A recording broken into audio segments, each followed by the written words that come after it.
പല ആളുകളുടെയും ധാരണ ഈ ടെന്നീസ് എൽബോ എന്ന് പറയുന്ന അസുഖം ടെന്നീസ് കളിക്കുന്ന ആൾക്കാർക്ക് മാത്രം വരിക എന്നുള്ളതാണ്. എന്നാൽ അങ്ങനെയല്ല. കോമൺ ആയിട്ട് കാണുന്ന ഒരു അസുഖമാണ് ഈ ടെന്നീസ് എൽബോ എന്ന് പറയുന്നത്. കൈയുടെ മൂവ്മെന്റ്സ് കൂടുതലായിട്ട് വരുന്ന ജോലി ചെയ്യുന്ന ആൾക്കാർ, പെയിന്റേഴ്സ് അല്ലെങ്കിൽ പ്ലംബേഴ്സ്, വണ്ടി കൂടുതലായിട്ട് ഓടിക്കുന്ന ആൾക്കാർക്ക്, അങ്ങനെയുള്ള ആളുകൾക്കൊക്കെ ഈ ടെന്നീസ് എൽബോ എന്ന് പറയുന്ന അസുഖം വരാം. അതെന്ന് പറയുന്നുണ്ടെങ്കിൽ നമ്മുടെ കൈയുടെ ഈ മസിൽസിന്റെ അറ്റാച്ച്മെന്റിൽ വരുന്ന ഇൻഫ്ലമേഷൻ ആണ് ലാറ്ററൽ എപ്പിക്കോണ്ടലൈറ്റിസ് അല്ലെങ്കിൽ ഈ ടെന്നീസ് എൽബോ എന്ന് പറയുന്നത്. അതിന്റെ ഏറ്റവും പ്രധാനപ്പെട്ട ഒരു ലക്ഷണം നമ്മുടെ കൈയുടെ ഈ ഭാഗത്തായിട്ട് വരുന്ന ഒരു ചെറിയൊരു ബോണി ബമ്പ് ഉണ്ട്.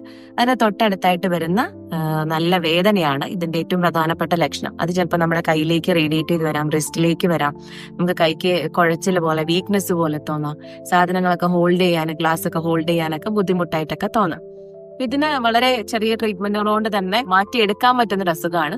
പക്ഷെ നമ്മൾ അതിന് കൃത്യമായിട്ട് അതിന് ട്രീറ്റ്മെന്റ് കൊടുത്തിട്ടില്ലെങ്കിൽ വളരെ ബുദ്ധിമുട്ടുണ്ടാക്കാൻ സാധ്യതയുള്ള ഒരു അസുഖം കൂടിയാണ്. നമുക്കതിൽ കൺസർവേറ്റീവ് ആയിട്ടുള്ള മെഡിസിൻസും അതേപോലെ തന്നെ ഫിസിയോതെറാപ്പി ഒക്കെ കൊണ്ട് തന്നെ നല്ല മാറ്റങ്ങളുണ്ട്. നമുക്ക് സ്വന്തമായിട്ട് ചെയ്യാൻ പറ്റുന്ന കാര്യങ്ങൾ എന്ന് പറഞ്ഞു കഴിഞ്ഞാൽ നമ്മുടെ കൈ വെച്ചിട്ടോ അല്ലെങ്കിൽ ബോളോ അങ്ങനെ എന്തെങ്കിലും ഒരു ഒബ്ജക്റ്റ് വെച്ചിട്ട് ഇത് സെൽഫായിട്ട് റിലീസ് ചെയ്ത് കൊടുക്കുക എന്നുള്ളതാണ്. അല്ലെങ്കിൽ നമുക്ക് കൈയുടെ മസിൽസിനെ ഇങ്ങനെ സ്ട്രെച്ച് ചെയ്ത് കൊടുക്കാം.